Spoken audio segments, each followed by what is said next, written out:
আসসালামু আলাইকুম। আমি মোহাম্মদ রায়হান আহমেদ তপু। আজকের পদার্থবিজ্ঞানের ক্লাসে আমরা স্থির তড়িতের একটি বোর্ড কোশ্চেন নিয়ে আলোচনা করব, যেটি হচ্ছে বরিশাল বোর্ড 2024-এর। চলো প্রশ্নটি দেখা যাক।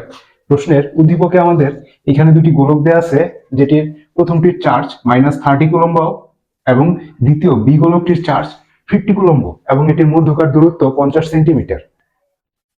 এবং নিচে একটি কাচদণ্ড দেয়া আছে, যেটি হচ্ছে পজিটিভ ধনাত্মক আধানে আহিত অবস্থায়। এবং মোস্ট ইম্পর্টেন্ট থিংস, গোলকের ব্যাস 10 সেন্টিমিটার। চলো প্রশ্নটি দেখা যাক। গ নম্বর প্রশ্নে বলা আছে এ ও বি বস্তু দুটির মধ্যকার ক্রিয়াশীল বলের মান নির্ণয় করো। ক্রিয়াশীল বল অর্থাৎ এফ এর সূত্র হচ্ছে F is equal K Q one Q two divided by R square. এবং ঘ নাম্বার উদ্দীপকের কাচদণ্ড দ্বারা অর্থাৎ এই কাচদণ্ড দ্বারা এই দুটি বস্তু গোলকের মধ্যে কোনটিকে আহিত করা সম্ভব। চলো দেখা যাক। প্রথমে আমরা গ নাম্বার প্রশ্নটি দেখব। গ নাম্বারে কিউ1 ইজ ইকুয়াল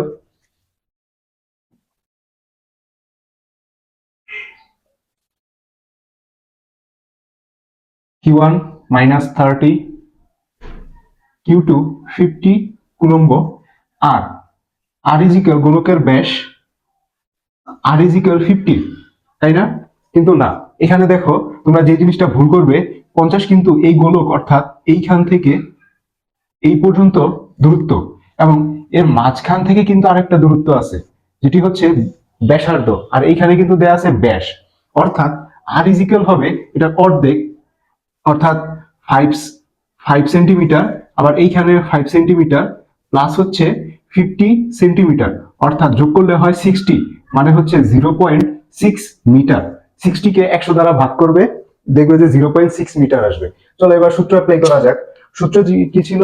ক্রিয়াশীল বলের মান অর্থাৎ F F is equal K into Q one Q two divided by R square. K এর মান তোমাদের কি মনে আছে? এর মান হচ্ছে 9 into 10 to the power 9, 9 into 10 to the power 9 newton coulomb per centimetre square.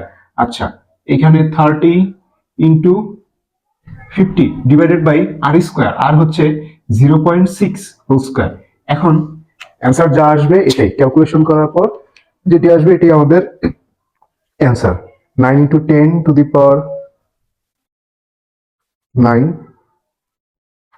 Into -30 into 50 divided by 0.6 whole square. এখানে উত্তরটি হচ্ছে -3.75 ইন্টু 10 টু দি পাওয়ার 13। আর যেহেতু এফ ক্রিয়াশীল বল, তাই একক হবে নিউটন। পরবর্তী অংশে আমরা আরেকটি অঙ্ক নিয়ে আলোচনা করব। ঘ নম্বর প্রশ্নে আমাদের এই কাচদণ্ড দ্বারা এ এবং বি গোলকের মধ্যে কোনটিকে আহিত করা সম্ভব। একটু দেখো, এখানে চিত্র সহ দেখাতে হবে। এটি হচ্ছে আমাদের ধনাত্মক আধান এবং এটিও আছে ধনাত্মক আধানে আহিত। তাই ধনাত্মক কখনো ধনাত্মক বস্তু দ্বারা আহিত হতে পারে না, এদের মধ্যকার বিকর্ষণ বল কাজ করে।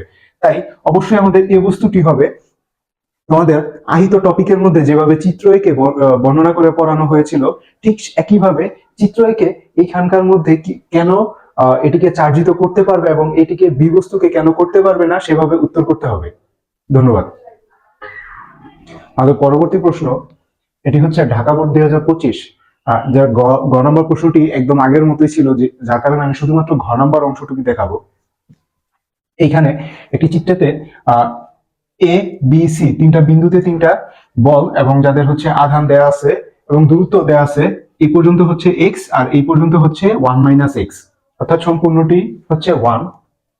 দেখো প্রশ্নে কি বলা আছে, উল্লেখিত চার্জদ্বয়ের মধ্যবর্তী স্থানে অন্য যে কোনো একটি বিন্দু সি থেকে সিতে, অর্থাৎ দুটির মধ্যবর্তী একটি বিন্দু সি যেখানে 10 চার্জ কুলম্ব চার্জ স্থাপন করলে তার কোন বল অনুভব করে না, তাহলে সি বিন্দুটির অবস্থান এ ও বি এর মধ্যবিন্দু হবে কি না।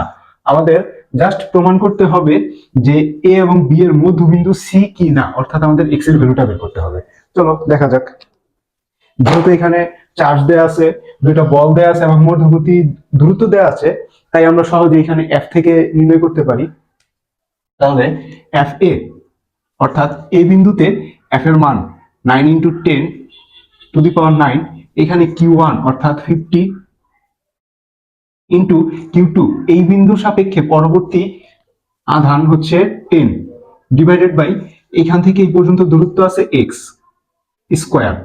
তারপর FB বিন্দুতে অর্থাৎ এই পর্যন্তর মধ্যে এইখানকার মধ্যে 9 ইন্টু 10 টু দি পাওয়ার 9, এখানে প্রথম বল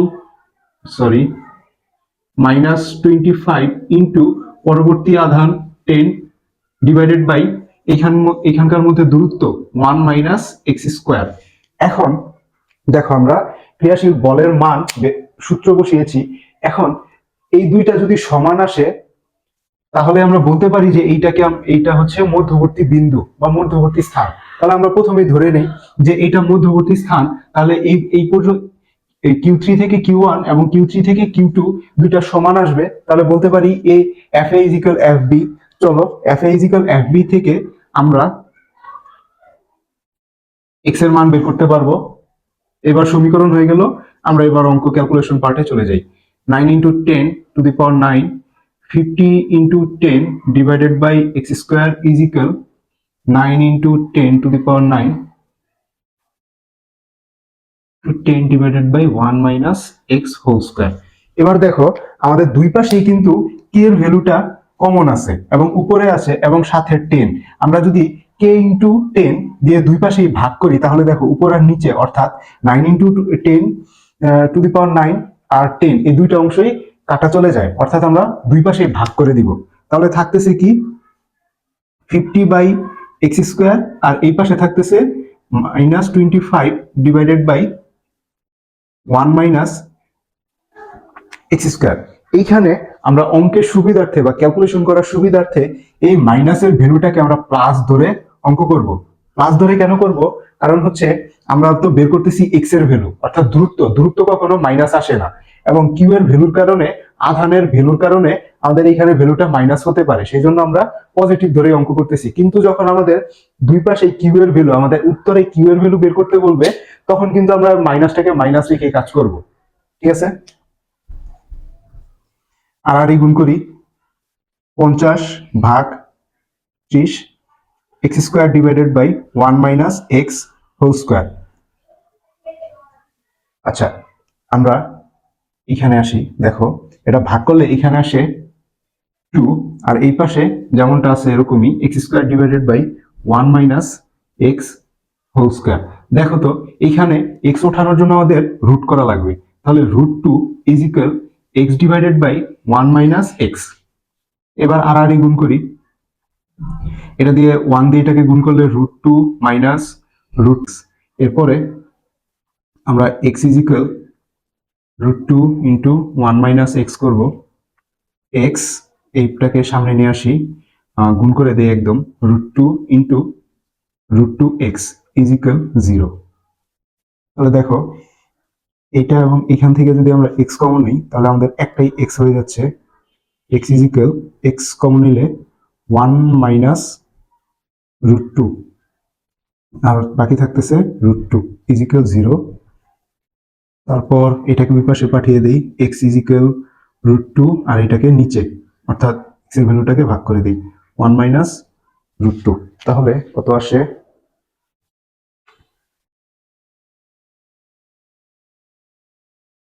√2 ডিভাইডেড বাই 1 মাইনাস √2।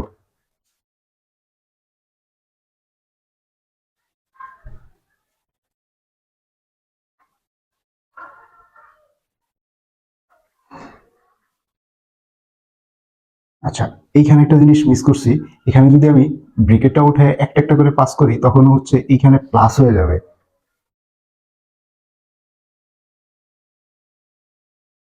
0.5857। তোমরা ঠিক এই অংশটার পর তোমরা যদি কেউ এইভাবে করো, একটু দেখাই, 2 ইজ ইকুয়াল এক্স স্কোয়ার ডিভাইডেড বাই, এখানে যদি সূত্র বসাও A square minus 2ab plus B square, তাহলে দেখো উপর নিচে সুন্দরভাবে এক্স স্কোয়ার কাটা দেওয়া যায়। তারপরে থাকে কি 2 এবং এই পাশে গুণ করে দিলে 2 মাইনাস 4x ইজ ইকুয়াল 0। তাহলে x square is equal -2 divided by -4, তাহলে মাইনাস মাইনাসে কাটা থাকে শুধুমাত্র হাফ অর্থাৎ 0.5।